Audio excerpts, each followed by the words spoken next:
محرم الحرام کے مبارک موقع پر آل انڈیا علماء مشائخ بورڈ کی سنبھل یونٹ کی جانب سے ایک نشست کا انعقاد ہوا اور یہ نشست بورڈ کے جنرل سیکریٹری جناب شکیل احمد ایڈووکیٹ کے مکان پر منعقد ہوئی، جس میں خطاب کیا جناب محترم مولانا محمد عطا اللہ مصطفیٰ۔ آئیے قبل اس کے کہ ہم اس ذات بابرکت کا تذکرہ کریں، سب مل کر کے آقائے نعمت شفیع امت حضور احمد مجتبیٰ قلبی و روحی فدا صلی اللہ تعالی علیہ وسلم کی بارگاہ میں ہدیہ درود پیش کریں۔ پڑھیں اللہم صلی علی سیدنا مولانا محمد مبارک وسلم صلاۃ و سلام علیک یا رسول اللہ صلی اللہ تعالی علیہ وسلم۔ یوں تو امام حسین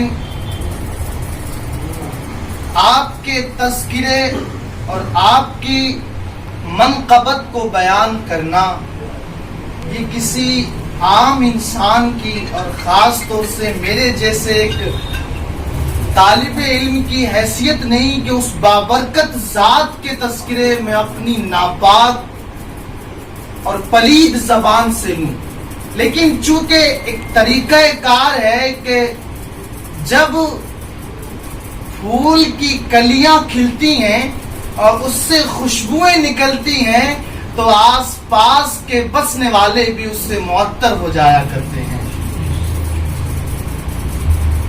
اس غرض سے میں حدیث پاک کی روشنی میں سیدنا امام عالی مقام کی شان بیان کرنے کی کوشش کروں گا۔ نبی پاک صلی اللہ تعالی علیہ وسلم مسجد نبوی شریف میں تشریف فرما ہے۔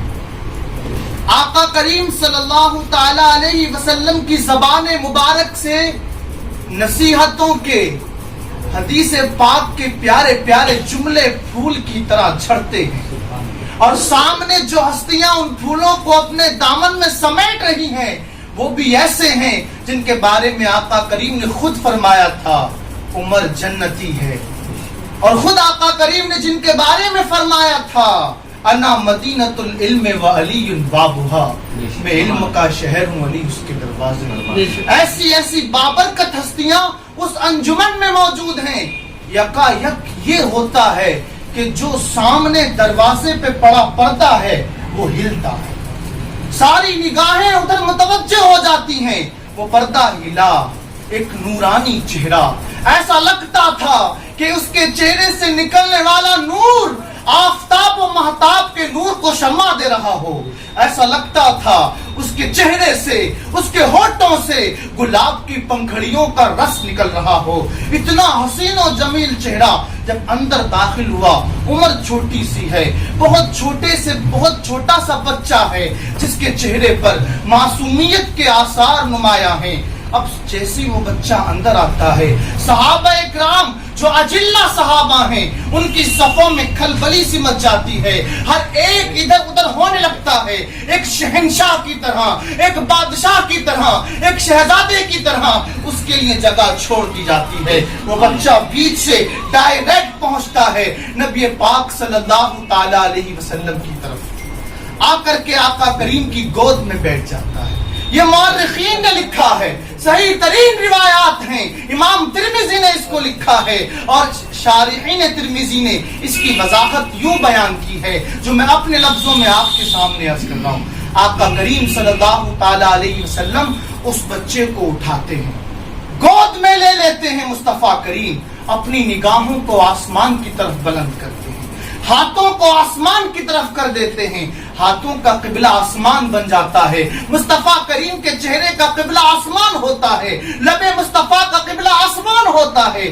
آسمان کی طرف رخ اٹھا کر کے اب آقا کریم کیا ارشاد فرماتے ہیں؟ آج جس خاطر ہم جمع ہوئے ہیں نا، یہ حدیث پاک ہم سب کے دلوں کو ٹھنڈک پہنچانے کی باعث ہے۔ آج جس وجہ سے صاحب خانہ نے یہ اہتمامات کیے، یہ انتظامات کیے، کیوں کیے؟ آئیے سنیں اس کی وجہ کیا ہے۔ ہم سب کی یوں دیوانہ وار محرم شریف کے دنوں میں اپنے لبوں سے حسین کے تذکرہ کرنے کی وجہ کیا ہے؟ آج گلی گلی میں امام عالی مقام کے تذکرہ چھیڑنے کی وجہ کیا ہے؟ اس کا سبب کیا ہے. آقا کریم خود ارشاد فرماتے ہیں یا ربی، اے میرے رب، انی احب. جانتے ہو بچہ کون تھا؟ وہ بچہ کوئی اور نہیں تھا، وہ سیدنا امام عالی مقام تھے جو ان صحابہ کی صفوں سے ہو کر کے مصطفیٰ کریم کی گود میں پہنچے تھے. مورخین لکھتے ہیں امام حسین اس قدر خوبصورت تھے، اس قدر روشن و تابناک چہرہ رکھتے تھے، جب امام عالی مقام اگر کسی اندھیری جگہ پہنچ جاتے تو بغیر چراغوں کے اجالے ہو جایا کرتے. اس قدر خوبصورت رنگت والا تھا میرا امام.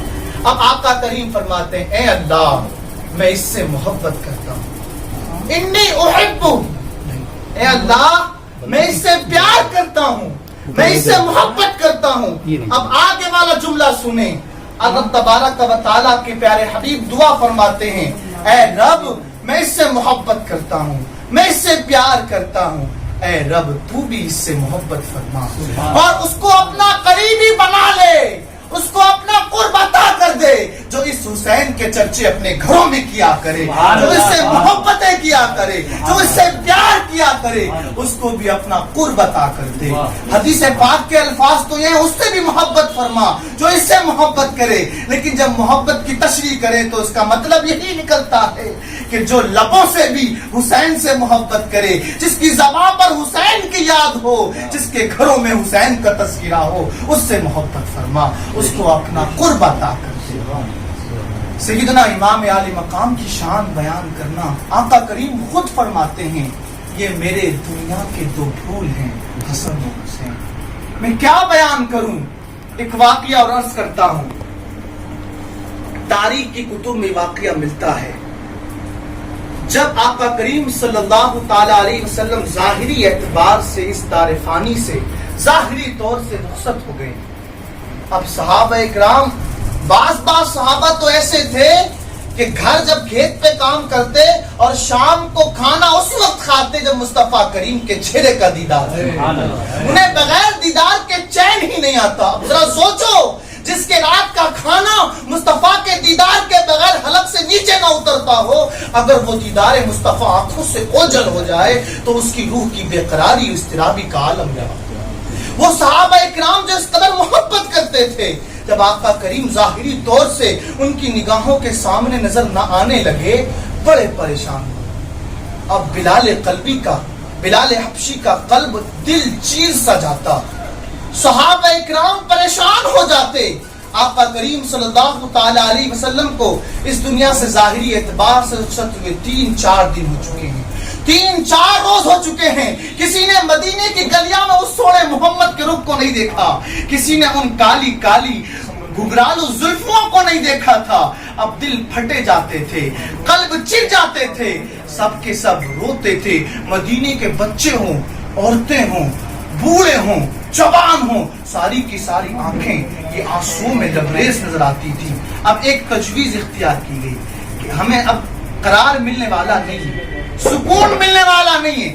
اگر سکون چاہتے ہیں تو اس کی ایک ہی صورت ہے، سارے کے سارے اکٹھا ہونے کے بعد اب حضرت علی کے دروازے پر آتے ہیں. اے علی، دروازہ جب پہنچتے ہیں حضرت علی کے دروازے پر تو صورت یہ طے پاتی ہے کہ اے علی، حسن اور حسین دونوں کو ہمارے سامنے کر دو. جب حسن اور حسین دونوں ایک ساتھ نظر آتے ہیں تو ایسا لگتا ہے کہ سامنے حسن اور حسین کا چہرہ نہیں ہے، سامنے امام حسن اور امام حسین کی ذات نہیں ہے. جب ان دونوں کو ملایا جاتا ہے تو ایسا احساس ہوتا ہے کہ سامنے تصویر مصطفیٰ.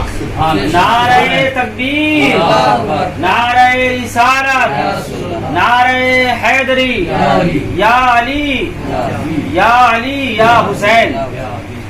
چنانچہ دونوں کو تیار کر کے جب لایا جاتا ہے، حضرت علی صحابہ اکرام کے سامنے دونوں کو جب پیش کرتے ہیں تو آسمان دنیا نے دیکھا تھا صحابہ اکرام بڑے ہوں چھوٹے ہوں بچے سارے کی سارے ایسے سینے سے آہیں نکلی گویا کہ ایسا لگا کہ تصویر مصطفیٰ ہماری نگاہوں میں سما ہے.